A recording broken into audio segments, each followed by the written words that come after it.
Hello friends, very good morning. कैसे आप सब? देखिए, आज है 27 अप्रैल और 27 अप्रैल 2024 से जितने भी करंट अफेयर बनेंगे वो सारे हम यहाँ पे कवर करेंगे क्विज के रूप में। ठीक है, क्विज के रूप में देखेंगे, लेकिन उसका हम एनालिसिस भी करते जाएंगे।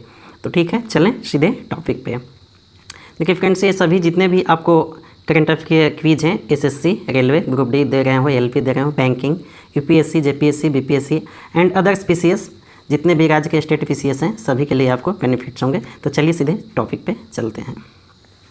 देखिए, पहला क्या है, हाल ही में किसने स्टार्टअप इकोसिस्टम को मजबूत करने के लिए एक समझौते पर हस्ताक्षर किए हैं? स्टार्टअप इकोसिस्टम को मजबूत करने के लिए किसने एक समझौते पर हस्ताक्षर किया है, ये आपको बताना है। ऑप्शन ABCD है, आप देख लीजिए। सही उत्तर है ADIF और IIT गुवाहाटी ने। ADIF और IIT गुवाहाटी ने। ठीक है, ADIF क्या है? Aliens of digital India foundation. Aliens of digital India foundation ADIF का फुल फॉर्म है, ये आप ध्यान रखिएगा। चलिए next question, UNHCR climate resilience fund का शुभारंभ किया है। कब किया है? UNHCR climate resilience fund. ठीक है, ये क्यों किया है? जलवायु परिवर्तन से जो भी विस्थापित हो रहे हैं उनके लिए क्लाइमेट रेजिलियंस, ठीक है, विस्थापन, उनके लिए सुविधा प्रदान करने के लिए। अभी हाल ही में आपने देखा होगा कोरोना, क्या है? जलवायु परिवर्तन, ये सब का ही कारण है। देखिए, जलवायु परिवर्तन ये अलग विषय है कि कोरोना को कहा जाता है कि चाइना के लैब से हुआ था, हालांकि वो जांच का विषय है क्या है क्या नहीं, लेकिन ये कन्फर्म है कि क्लाइमेट चेंज के कारण बहुत से वायरस जो हैं इस धरती पे आएंगे और बहुत से लोगों को विस्थापित करेंगे। अब देख लीजिए, अभी क्लाइमेट चेंज से क्या होगा, जैसे कि हिमालय के बर्फ़ है हमारे यहाँ पिघल रहे हैं, ग्लोबल वार्मिंग से पिघल रहा है सब, और बर्फ़ के अंदर करोड़ों अरबों वर्ष से नीचे दबे हुए हैं। जब वायरस पिघल के हटेगा तो वहाँ से जो वायरस निकलेंगे, हो सकता है कि उसमें कई ऐसे वायरस होंगे जो मानव जीवन के लिए खतरा होंगे। ठीक है, तो इस तरह से जलवायु परिवर्तन का एक ही प्रभाव नहीं है, इसको आप पूरा विस्तार रूप में देखिए। ठीक है, तो उसमें आप देखेंगे कि इस तरह का प्रभाव भी देखने को मिल सकते हैं जलवायु परिवर्तन से, कि एक पूरा के पूरा स्टेट, राज्य या देश जलवायु परिवर्तन से पूरा ह्यूमन बीइंग प्रभावित हो जाए। ठीक है, जैसा कि कोरोना में हमने देखा था। तो UNHRC क्लाइमेट रेजिलियंस फंड जो है ये स्थापित किया गया है UNHCR के द्वारा। ठीक है, कब किया गया है ये आपको बताना है, तो डेट इंपॉर्टेंट नहीं है, बस ये UNHCR क्लाइमेट रेजिलियंस फंड याद रखिएगा। ठीक है, 24 अप्रैल 2024 को किया गया है। UNHRC जो है HCR, United nation high commission of refugee, इसका फुल फॉर्म होता है। स्थापना इसका कब हुआ था? 1950 में। 1950 में स्थापना हुआ था। हेड क्वार्टर कहाँ है? जेनेवा में। जेनेवा स्विट्जरलैंड में है। ठीक है, स्विट्जरलैंड। अभी हाई कमिश्नर कौन है? फिलिपो ग्रांडी। इसके हाई कमिश्नर अभी कौन है? फिलिपो ग्रांडी। चलिए नेक्स्ट क्वेश्चन, UNCTAD अंकटाड, आप नाम सुना होगा। ठीक है, यूनाइटेड नेशन, ये ट्रेड रिलेटेड जो भी है जानकारी डाटा वगैरह दे रहा है। 2023 की चौथी तिमाही Q4 में रिपोर्ट के अनुसार भारत की सेवा निर्यात में कितने प्रतिशत की वृद्धि दर्ज की गई है? ठीक है, तो कितने प्रतिशत की सेवा निर्यात में, एक्सपोर्ट की बात हो रही, 11.4%। देखिए, एक्सपोर्ट हमारे यहाँ से सबसे ज़्यादा सेवा क्षेत्र हो रहा है। ठीक है, सेवा क्षेत्र, जाहिर सी बात है, सेवा क्षेत्र में जो भी चीज़ एक्सपोर्ट हो रहा है, पढ़े लिखे लोगों के द्वारा जो बिजनेस है वो हो रहा है। ठीक है, और पढ़े लिखे लोगों का बिजनेस क्या है? IT सेक्टर हो गया, ये सब हो गया जितने भी। तो सेवा क्षेत्र अधिकतर पढ़े लिखे लोगों के लिए ही होता है। सेवा से क्षेत्र में तो होटल वगैरह भी आते हैं, लेकिन उसमें भी हाई-फाई होटल को यहाँ काउंट किया जाता है डेटा में। तो इस तरह से अभी हमारे प्रधानमंत्री नरेंद्र मोदी क्या कहते हैं, आपने सुना होगा, पकौड़ा तलना भी एक रोजगार है। लेकिन यहाँ जब हम डेटा देखते हैं तो सबसे ज़्यादा सेवा क्षेत्र, सर्विस सेक्टर में विकास हो रहा है। तो क्या पकौड़ा तलना से इस तरह का सर्विस सेक्टर का विकास हो रहा है? नहीं। तो सेवा क्षेत्र में कुछ लोगों का वर्चस्व है, बड़े बड़े कंपनियों का, तो उन्हें बेनिफिट हो रहा है। सबसे ज़्यादा एक्सपोर्ट सेवा क्षेत्र से भारत में, ध्यान रखिएगा। कितना? 11.4%। ये अंकटाड की रिपोर्ट के अनुसार है, अंकटाड के। ठीक है, सर्विस एक्सपोर्ट इंक्रीज कितना हुआ है पूरे विश्व में? ये भारत की है कितना? भारत की कितना है? 11.4। तो पूरे विश्व का कितना है? 8.9% की वृद्धि हो रहा है। ठीक है, और सर्विस एक्सपोर्ट सबसे ज़्यादा कौन करता है? सबसे ज़्यादा $999 बिलियन कौन करता है? USA करता है। भारत का अभी कितना है? अभी $248 बिलियन। ठीक है, ये जो है सेवा क्षेत्र निर्यात में प्रतिशत वृद्धि है, ठीक है। प्रतिशत वृद्धि का मतलब कि पिछले साल से इस साल कितना वृद्धि हुआ है, तो 11.4%। इसका मतलब ये नहीं कि भारत सबसे ज़्यादा करता है, ठीक है। सबसे ज़्यादा कौन है, $999 बिलियन यूएसए करता है, ठीक है। चलिए नेक्स्ट, उसके बाद यूके है $584 बिलियन। नेक्स्ट क्वेश्चन, राष्ट्रीय कृषि और ग्रामीण विकास बैंक नाबार्ड की स्थापना कब हुआ था, आप हमें कमेंट बॉक्स में बताइएगा। ने किस संगठन के साथ साझेदारी की घोषणा की, ठीक है। ये किस लिए किया है, ताकि किसानों को एग्री लोन्स देने में सुविधा हो, जल्दी मिल जाए, ठीक है। आपने सुना होगा 5 सेकंड में लोन ग्रांटेड, तो ये सब क्या है, टेक्नोलॉजी के कारण है। तो किसके साथ समझौता किया है नाबार्ड ने, रिजर्व बैंक ऑफ इंडिया के साथ। रिजर्व बैंक ऑफ इंडिया का ही एक सब्सिडी कंपनी है, आरबीआई का सब्सिडी कंपनी है कौन, RBIH।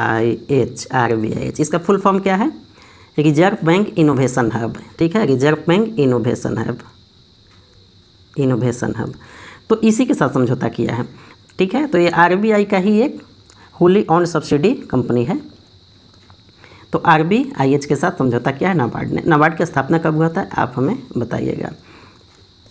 किसके किसके भी समझौता हुआ, साजी के भी चेयरमैन है नाबार्ड के, और राजेश बंसल CEO हैं अभी RBIH के। RBIH जो रिजर्व बैंक ऑफ इंडिया का एक खुली सब्सिडी कंपनी है, उसके CEO कौन है, RBIH। तो आप बताइए RBI के गवर्नर कौन है, ये भी कमेंट बॉक्स, वर्तमान में RBI के गवर्नर कौन है, ठीक है। ये तो RBIH के CEO हैं राजेश बंसल। चलिए नेक्स्ट क्वेश्चन नंबर 5, कौन सी कंपनी ने भारत की पहली upgradable automated teller machine ATM जिससे पैसा निकासी होता है का शुभारंभ किया है। तो कैसे अपग्रेडेबल, जिसे अपग्रेड किया जा सके, तो किस रूप में अपग्रेड किया जा सके, कैसा अपग्रेडेशन। तो ATM एक आपने देखा होगा कैश रिसाइकलिंग मशीन होता है, जिसमें पैसा आप डाल भी सकते हैं, जिसमें पैसा आप डिपॉजिट करते हैं, जमा करते हैं, उससे निकासी भी करते हैं। 2 तरह के आपने ATM में देखा होगा, एक में पैसा आपको जमा करना है तो उसमें डाल दीजिए, ATM लगा के आपके अकाउंट में वो जमा हो जाएगा पैसा, एक निकासी करते हैं पैसा, तो दोनों चीज़ें हैं। तो ऐसा कौन से कंपनी ने ATM का शुभारंभ किया है जिसे अब किस में, कैश रिसाइकलिंग मशीन में कन्वर्ट उसको किया जाएगा, जब बैंक चाहेगा तब उसको अपग्रेड कर दिया जा सकता है उसी ATM को, अलग से ज़रूरत नहीं पड़ेगी, ठीक है। तो किसने, ये आपको उत्तर में बताना है, Hitachi payment services private limited ने, हिताची कंपनी ने। नेक्स्ट क्वेश्चन क्या है, NTPC लिमिटेड और राष्ट्रीय इस्पात निगम लिमिटेड ने किस उत्पाद की आपूर्ति के लिए एक समझौता पर हस्ताक्षर किया है, ठीक है। राष्ट्रीय इस्पात निगम लिमिटेड और NTPC के बीच किस उत्पाद के आपूर्ति, यानी कि किस के लिए आपूर्ति के लिए एक MOU पर हस्ताक्षर किया है, तांबे के लिए, लाल चांदी के लिए, लाइमस्टोन के लिए या सोने के लिए। सही उत्तर है सी, लाइमस्टोन के लिए। लाइमस्टोन क्या क्या काम है, देखिए आप जानते हैं कि NTPC जो है नेशनल थर्मल पावर कंपनी है, थर्मल पावर कंपनी है, ये कोयले से खास करके बिजली उत्पादन करती है। तो लाइम स्टोन का यूज कहाँ होगा, एक कच्चा मटेरियल है, किसी रॉ मटेरियल है लाइम स्टोन, किस चीज़ का, गैस डीसल्फराइजेशन के लिए, ठीक है। कौन सा गैस, SO2 निकलता है कोयला से, आप जानते हैं, सल्फर डाइऑक्साइड। और ये सल्फर डाइऑक्साइड क्या करता है, अच्छा ये बताइए, सल्फर डाइऑक्साइड क्या GHG गैस है, ग्रीन हाउस गैस है। GHG गैस कौन कौन से हैं, आप बताइएगा कमेंट बॉक्स में। चलिए बता देते हैं, SO2 जो है क्योटो प्रोटोकॉल के अनुसार कौन कौन से हैं, ग्रीन हाउस गैस CO2 है, CH4 है, मीथेन यानी कि N2O है, नाइट्रस ऑक्साइड है, HFCS है, हाइड्रोफ्लोरोकार्बन्स, और PFCS है, परफ्लोरोकार्बन्स, PFCS, ठीक है। SF6 है, SF6, और कौन सा है, NF3। तो इतने 7 प्रकार के क्योटो प्रोटोकॉल के अनुसार GHG गैस होते हैं, ठीक है। SO2 ग्रीन हाउस गैस नहीं है, SO2 ग्रीन हाउस गैस नहीं है, तो इसे कम करने के लिए इतना क्यों जोर दिया गया है, आपको पता होगा। SO2 वर्षा के साथ मिलकर, यानी कि जल के साथ मिलकर, जब बारिश होती है तो वर्षा के साथ मिलकर क्या बनाता है, H2SO4 बनाता है, ठीक है। H2SO4 बनाता है वाटर फॉर्मिंग के साथ करके। तो इससे क्या अम्ल वर्षा होती है, तो इसी अम्ल वर्षा किससे होता है, थर्मल पावर से जो SO2 निकलता है। तो उसी को कम करने के लिए लाइमस्टोन जो है कच्चा रॉ मटेरियल है, जिसमें कि गैस डीसल्फराइजेशन को कम किया जाता है।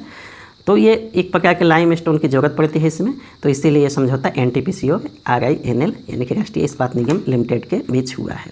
चलिए नेक्स्ट क्वेश्चन नंबर 7, किसे भारतीय कुश्ती महासंघ के अध्यक्ष चुना गया है, भारतीय कुश्ती महासंघ के अध्यक्ष किसे चुना गया है, ये आपको बताना है हाल ही में, ठीक है। तो नरसिंह पंचम यादव हैं, इनको भारतीय कुश्ती महासंघ का अध्यक्ष चुना गया है। पूर्व इंडियन रेसलर हैं ये, ठीक है। क्वेश्चन नंबर 8, सेंजो 18 अंतरिक्ष यान की भेजने वाले देश की कौन सी कंपनी है? भेजने वाली देश कौन सी है? देश की कंपनी कह रहे हैं, चाइना भी गुस्सा आ जाएगा कि हम एक देश है, हमें कंपनी के बराबर दर्जा दे रहा है। हमारे देश में तो ऐसा कितनी कंपनियां हैं विश्व लेवल का। तो चलिए, कौन सी देश है जो सेंजो 18 अंतरिक्ष यान भेज रही है? भारत, रूस, चीन, अमेरिका। तो चीन भेज रही है, क्योंकि ये सेंजो जो है भाषा से ही पता चल जाता है, इसीलिए ये सेंजो आंसर इसका ऐसे भी पकड़ में आ जाएगा।